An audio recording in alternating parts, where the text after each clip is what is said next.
হ্যাঁ, মাননীয় মুখ্যমন্ত্রীর ডাক্তার মানিক সাহার যে গতকালের বক্তব্য এটা শুনেছি। তিনি বলেছেন যে বামপন্থীদের সময়েতেই বামপন্থীরাই এই রাজ্যে সন্ত্রাসবাদীদের সৃষ্টি করেছেন। তিনি এ প্রসঙ্গে মান্দাইয়ের যে সে ঘটনা 1980 ইংরাজির দুঃখজনক ঘটনা তারও উদ্ধৃতি দিয়েছেন। আমি বলবো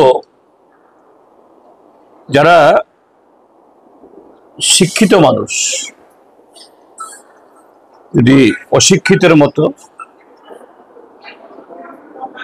অজ্ঞ মানুষের মতো কথা বলেন তার কোনো জবাব হয় না। সারা বিশ্ব জানে, সারা দেশ জানে 1980 ইংরাজিতে এই সে বাত্তিঘাতী দাঙ্গা, অবিশ্বাসের বাতাবরণ এবং ত্রিপুরার যে সন্ত্রাসবাদী কার্যকলাপ কেন শুরু হলো, কারা তারা? 78 ইংরেজিতে ত্রিপুরার যে বামপন্থী ফ্রন্ট সরকার গঠিত হয়েছিল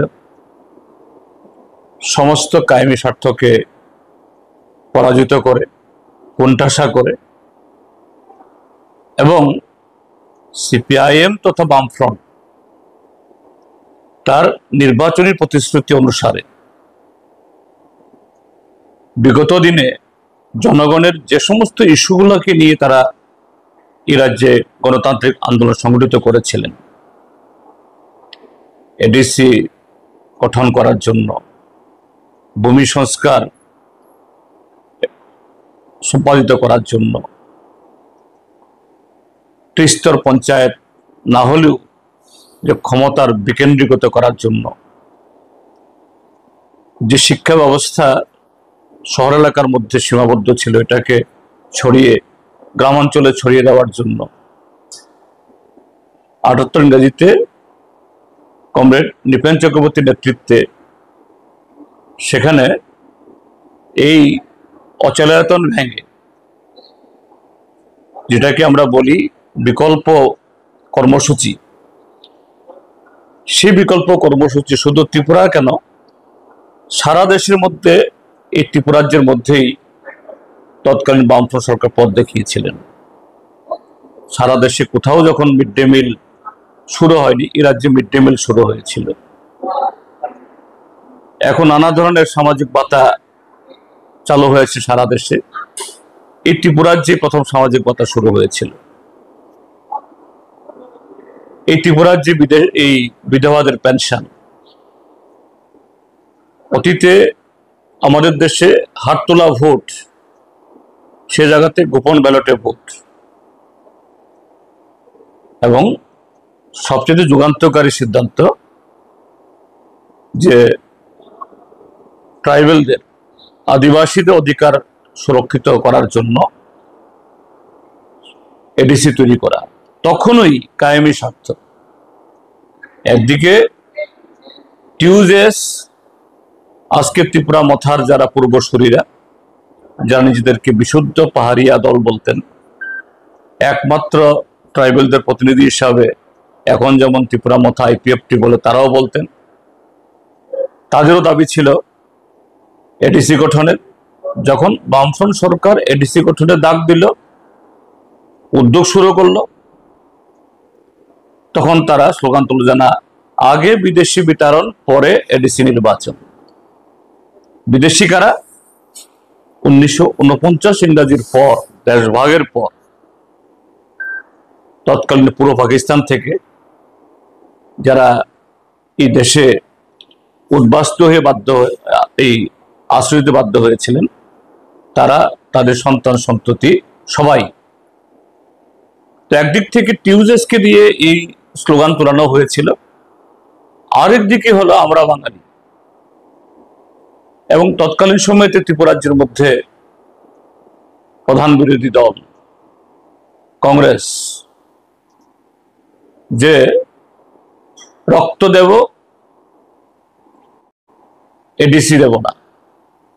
1980 ইংরাজির লোকসভা নির্বাচন কংগ্রেসের তৎকালীন সভাপতি এবং পশ্চিম ত্রিপুরা কেন্দ্রের যিনি প্রার্থী অশোক ভট্টাচার্যের স্লোগান ছিল, আমাকে ভোট দিন, আমি দিল্লিতে গিয়ে এডিসির আইন আমি খারিজ করে দেব। অর্থাৎ বামফ্রন্ট সরকারের জনমুখী কার্যকলাপকে, ভোটের লড়াইয়ে বামফ্রন্টকে হারিয়ে এটাকে রুখতে পারল না। সেখানে এই দাঙ্গা বাঁধিয়ে বিশৃঙ্খলা তৈরি করে রক্তাক্ত পরিবেশ সৃষ্টি করে আটকানো, এবং সেখান থেকেই উগ্রপন্থার জন্ম। সেই তৎকালীন সময়ে যারা উগ্রপন্থা নেতৃত্ব দিয়েছিলেন, প্রত্যক্ষভাবে পরোক্ষভাবে মদত জুগিয়েছিলেন, আজকে তারা কোথায়? আমি ডাক্তার মানিক সাহাকে অনুরোধ করব, আপনার ডানে বাঁয়ে সামনে পেছনে আপনার সাথে যারা নানা কর্মসূচিতে অংশগ্রহণ করছে, আপনার তথাকথিত প্রতিদিনের এই যে স্থূল ভাষণ, যার সাথে বাস্তবের মিল নেই, তার প্রতিধ্বনি যারা করছেন, তারাই তো সেদিনকার স্বাধীন ত্রিপুরা এবং বাঙালিস্তান নির্মাণের তারাই তো কুশীলব। এবং ঘটনাচক্রে বা কাকতালীয়ভাবে ডাক্তার মানিক শাহ যখন গতকাল বয়ান দিয়েছেন, তার একদিন আগে আমরা বাঙালির একটা মিছিল আগরতলাতে গেছে। একজন প্রবীণ এই আমরা বাঙালি তার বক্তব্য শুনেছি, একই কথা। তার বক্তব্য সিপিআইএম বামপন্থীরা এরা উগ্রপন্থী তৈরি করেছে। মানিক সরকার আমাদের বরিষ্ঠ নেতা, তিনি সেই 80 ইংরাজির সে ভাতৃঘাতী দাঙ্গার সময়তে আমরা বাঙালির ভূমিকা উল্লেখ করতে গিয়ে তাকে তারা রাজপথে অনেক কটূক্তি করে অনেক কুৎসা রটিয়েছেন। আর তার একদিন বাদে আপনি মানিক সাহা একই ধরনের কথা বললেন। আপনার সাথে আমরা বাঙালির ফারাকটা কি? ত্রিপুরা রাজ্যের মানুষ ইতিহাস বলে যায়, এই চেহারাগুলোকে বলে যায়। এই রাজ্যে উগ্রপন্থা সৃষ্টি করেছে কে? কেন? কারণ বামফ্রন্ট সরকারকে প্রতিহত করতে হবে।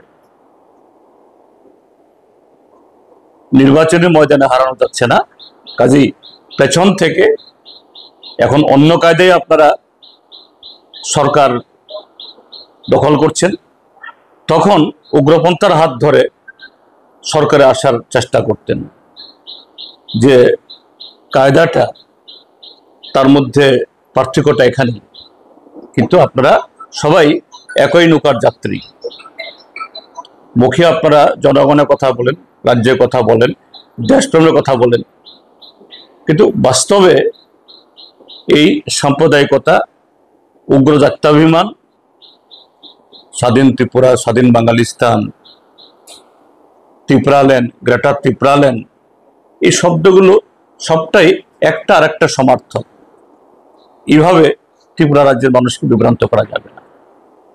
আমি মাননীয় মুখ্যমন্ত্রীকে বলবো, আপনি ইতিহাস পড়ুন এবং মাননীয় মুখ্যমন্ত্রীর চেয়ারে বসে এইভাবে এটা অযাচিত কথা বলা, এটা ত্রিপুরা রাজ্যের মানুষ মেনে নেবেন।